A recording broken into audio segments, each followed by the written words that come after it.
The Hindenburg disaster. May 6, 1937. The airship Hindenburg, the largest dirigible ever built and the pride of Nazi Germany, bursts into flames upon touching its mooring mast in Lakehurst, New Jersey, killing 36 passengers and crew members. Frenchman Henri Giffard constructed the first successful airship in 1852. His hydrogen-filled blimp carried a 3-horsepower steam engine that turned a large propeller and flew at a speed of 6 miles per hour. The rigid airship, often known as the Zeppelin after the last name of its innovator, Count Ferdinand von Zeppelin, was developed by the Germans in the late 19th century. Unlike French airships, the German ships had a light framework of metal girders that protected a gas-filled interior. However, like Giffard's airship, they were lifted by highly flammable hydrogen gas and vulnerable to explosion. Large enough to carry substantial numbers of passengers, one of the most famous rigid airships was the Graf Zeppelin,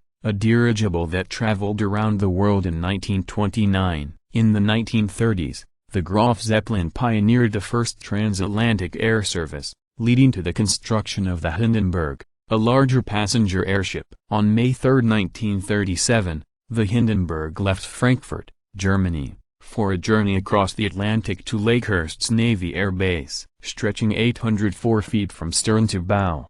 It carried 36 passengers and crew of 61. While attempting to moor at Lakehurst, the airship suddenly burst into flames, probably after a spark ignited its hydrogen core. Rapidly falling 200 feet to the ground, the hull of the airship incinerated within seconds. 13 passengers, 21 crewmen, and 1 civilian member of the ground crew lost their lives, and most of the survivors suffered substantial injuries. Radio announcer Herb Morrison, who came to Lakehurst to record a routine voiceover for an NBC newsreel, immortalized the Hindenburg disaster in a famous on-the-scene description in which he emotionally declared, "Oh oh." The humanity! The recording of Morrison's commentary was immediately flown to New York, where it was aired as part of America's first coast-to-coast radio news broadcast. Lighter-than-air passenger travel rapidly fell out of favor after the Hindenburg disaster, and no rigid airships survived World War II.